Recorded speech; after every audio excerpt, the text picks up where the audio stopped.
leaders want to play in a good team. But very few of us realize that for you to play in a good team, you've got to be good yourself. So you've got to work on yourself so that team. Hey, welcome again to Amisi Leadership Podcast. My name is Oscar Amisi, and I get the privilege to every week talk to us and challenge us on matters leadership. I believe that leadership is so important. So on this podcast, what we do every week is to equip you with practical, high-capacity tools to drive societal transformation as far as leadership is concerned. We believe, just like John Maxwell says, everything rises or falls because of leadership. And can we imagine if we paid attention to building our skills, and not just build our skills, but practice good leadership? What would happen to our churches? What would happen to our corporates? What would happen in government, in politics, members of parliament, politicians? What would happen? We'll be having better nations across the African continent, across the globe. We'll be having corporates that are being led by good leaders, good CEOs who do not just boast of having good academic qualifications, but they are good leaders who are moving not just the organization, but leading the people and inspiring them to become better and be better. I've always said in these podcasts and in this YouTube that you're watching, that listen, if you like the context of what we are talking about, if this is benefiting you, would you visit my YouTube channel, Oscar Amisi's Leadership Podcast, and I'd want you to subscribe. Subscribe and share with as many people as possible. Don't hold it. Let's make sure that we get to help others sharpen their skills. And also visit the major podcast platforms that are there. For example, visit Spotify, visit the Google Podcast, visit Apple Podcasts, and you will find us there. And as you do that, again, subscribe and share with as many people as possible. I'll challenge you if you want to get what I'm teaching in greater detail. Visit Amazon, get my latest leadership book, Sit It Out, How Great Leaders Become Great Leaders. And you'll have made one of the most important decisions you'll ever make as far as your leadership journey is concerned. Today we bring to a stop, or we finish our discussion on being a displayer leader. And a displayer leader, we said, is simply a leader who is a great leader maker. You're making other leaders, and you don't stop there. You're giving them an opportunity. And this is how we defined it.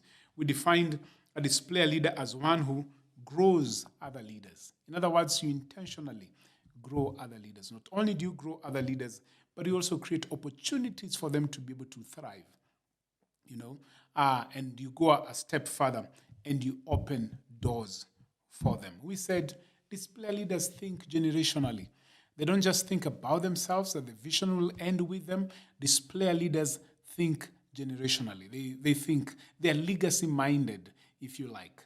They think about many generations, that their vision will keep on moving and going even after they are long gone.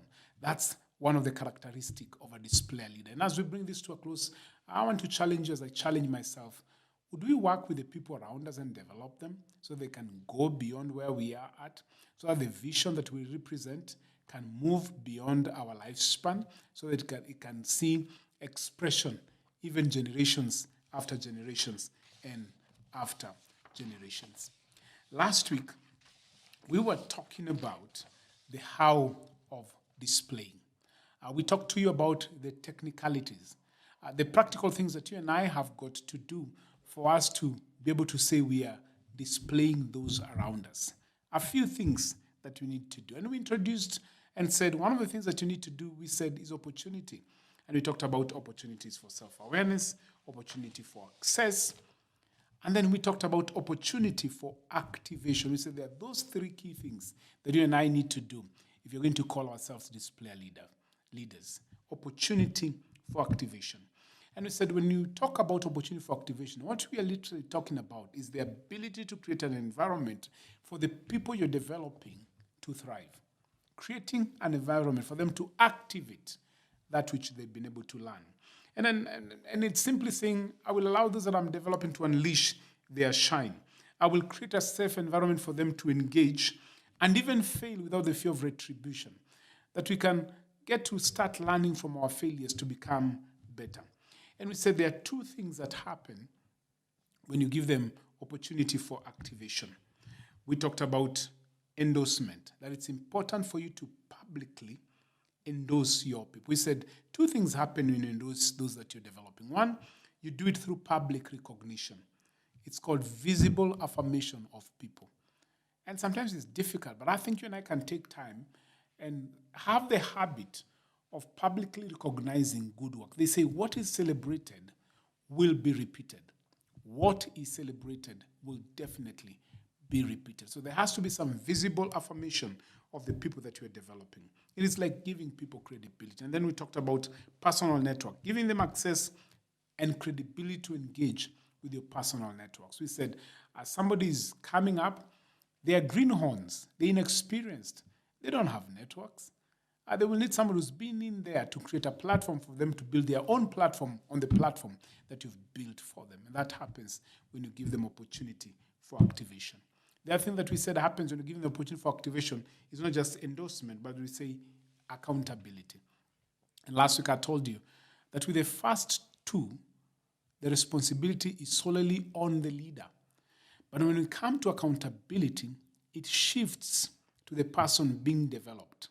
So there are things the leader is doing, but then the leader is also holding the person being developed responsible to engage ethically in whatever they do, so that the legacy and the credibility of the leader and the organization is preserved. You don't want people that you're developing misrepresenting you, behaving and carrying themselves in such a manner that devalues the values that you hold, either as a person or as an organization. That's why it's critical. It is super important. As you develop, as you display, you must hold the people you're developing accountable and responsible to engage ethically and to carry out certain values that are important to you as a person, as the leader, and to the organization. And today I want to finish this conversation by looking at three critical areas that you should hold the people you're developing accountable. There are three critical areas. We'll pick it from three critical areas. Don't hold the mic a bit, it's covering your face. Move it forward. Just a bit to the right. Yes, that's good. And then ukaribia kidogo tu. It's covering the face. So at least so that it doesn't. Oh, like this. Yeah, that's good. All right. Three critical areas. Okay. As we bring this to a close and we develop our talk on accountability further, today I want us to talk about three critical areas that you and I must hold the people we are developing accountable. There are three critical areas that we must hold the people we are developing accountable. And these three critical areas are these. One is accountable for integrity. Again, that word keeps on coming back because it's so important when it comes to leadership. Hold them accountable for integrity. Hold them accountable for stewardship. And number three, accountable for teamwork. Accountable for integrity, accountable for stewardship, and accountable for teamwork. Let's look at holding them accountable for integrity. And we've said so much on this, so we won't belabor this point. When holding them accountable for integrity, what we are challenging those that we are developing to do is you must learn to do the right thing right. Don't just do the right thing. Do the right thing right. There are values the organization holds. There are values the leader holds. Those values must be practiced. Learn to do the right thing right. That's so super important. In other words, we're telling them it is not an issue of the end justifies the means. No. How we do it is as important as what we are looking for or the end results. How we do it is as important as the end results. Learn to do the right thing right. Number two, not only do you hold them accountable for integrity, you also hold them accountable for stewardship. Accountable for stewardship. And this is where they learn to manage themselves, and not just themselves, but the resources that have been put at their disposal. Being accountable for stewardship is learning not just to manage yourself as a person, because there'll be a demand on that, but also managing the resources that have been put as to your disposal as a developing leader. You see, display leaders must intentionally demand 3 key stewardship qualities from the people they're developing. These are 3 things you must develop. You must demand as far as stewardship is concerned from the people that you're developing. Number 1 is value. Value. There has to be evidence that they hold in high regard what has been entrusted to them. I mean, they've been given some responsibility or some things to take care of.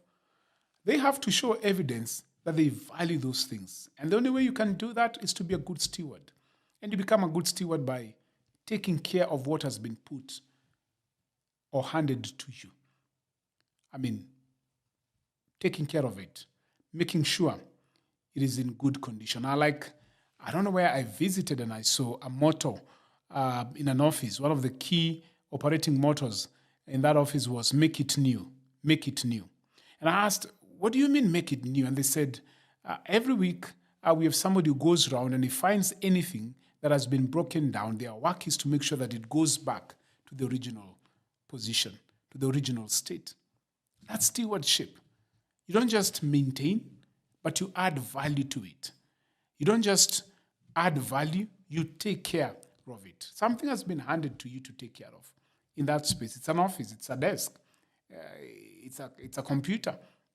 Can you make sure you take care of it and leave it either in the same state or better than you found it? That's stewardship, and that demand must be put on people that are being developed. No one will become a good leader if they are not good stewards. If they are misusing assets that have been put under their care, if they're just abusing everything that has been given to them, they can't become good leaders. So there has to be value. Number 2, thing that you must demand as far as stewardship is concerned is not only value, but faithfulness.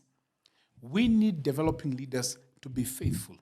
Developing leaders must always show faithfulness and loyalty, both to their leaders and the vision of the organization. I'm going to say that again. Developing leaders must show faithfulness and loyalty, both to their leaders and the vision of the organization. They must be faithful.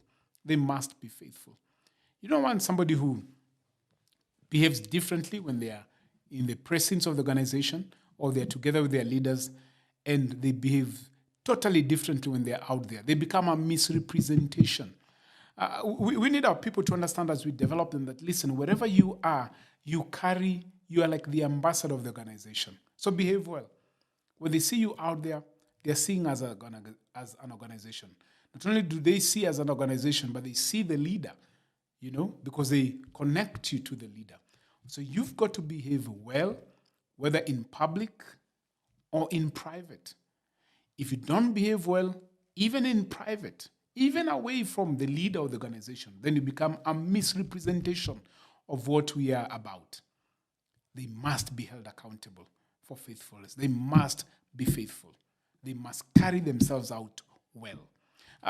Somebody who's being developed can't come and say, you know what, I did this in my home, or I did this in my community. I was out of work. I was out of the president of the organization, so I had the freedom to behave in whichever way I wanted. No. There has to be accountability. Demand faithfulness as a leader from the people that you're developing. The other thing that you need to hold them accountable for as far as stewardship is concerned is continuous growth. Continuous growth. And this is simply that stewardship is not about maintenance. People that are being developed need to learn that stewardship is not just about maintenance. Great stewards grow what has been entrusted to them. That's what great stewards do. They grow what has been entrusted to them. I mean, you are given 1 talent. The expectation is that you'll grow it. You're given 2 talents. Can you grow it to 4? You're given 5 talents. Can you grow the 5 talents to 10? Don't just bury that 1 talent under the ground and call yourself a good steward. No, stewardship has never been about maintenance. Stewardship is also about growth. I take what I've been given and I make it better. Continuous growth. And it's not just on what that has been given to you. It's also about you as a person. Are you still at the same level where you are at when you joined us? Do you still have the same skills? Do you have a hunger? Do you have a passion to grow yourself academically, to sharpen your skill, to become better? You came into the organization when you were at this level. What have you done for yourself to be more exposed, to get to have more knowledge? That's stewardship. And people being developed must be held accountable as far as that is concerned. Grow yourself. There has to be a perpetual self-growth. I mean, leaders who do not grow are leaders who will. Anything that does not grow will die. So a leader who doesn't grow will definitely die. And that's why we must demand, as far as stewardship is concerned, accountability for continuous growth. Lastly, amongst the three, it's not just accountability for integrity, accountability for stewardship. There's also accountability. We must hold them accountable for teamwork. You see, when you're developing people, they've got to understand that this is not a solo sport. No, this is a team sport because you're together with other leaders. And we must demand accountability, that they must be accountable to being able to work with others in the team. I mean, you don't want developing leaders just thinking about themselves, me, myself, and I. No. You see, the word leadership contains the word lead. And the word leads implies that there are others involved. You see, many leaders want to play in a good team. But very few of us realize that for you to play in a good team, you've got to be good yourself. So you've got to work on yourself so that team can work well. You've got to work on your chemistry to make sure that you fit in. You've got to understand that the goal of the organization is bigger than the role everyone plays. We must hold those that we are developing accountable for teamwork. You don't want somebody who just concentrate and is only concerned and focused on themselves. We must challenge them and tell them, you've got to be part of leadership is about others, not just about them. Hold the people that you're developing responsible for fitting in the team so they can create an environment and a chemistry for others to thrive and work together. Leadership is not just about you. It's about those that you lead. I want to bring this to a close, and I hope that our conversation on becoming a display leader has helped you to become better, to become a great leader maker, or challenge you. Would you become a great leader maker?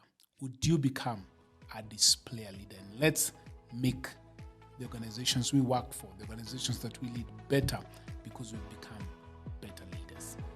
Thank you so much for joining us. Again, I'll remind you, would you visit my YouTube channel, Oscar Amisi's Leadership Podcast, and subscribe. And once you've subscribed, would you share to as many people as possible? Visit all the major podcast platforms and subscribe to and share with as many as possible. And if you want to get the things that I've been teaching in greater detail, would you visit Amazon and buy my latest leadership book, Seed It Out, How Great Leaders Become Great Leader Makers. Let us change our narrative as far as leadership is concerned, because you don't need a title before or after your name to be a leader. You can lead where you are. See you next week as you continue our conversation on leadership.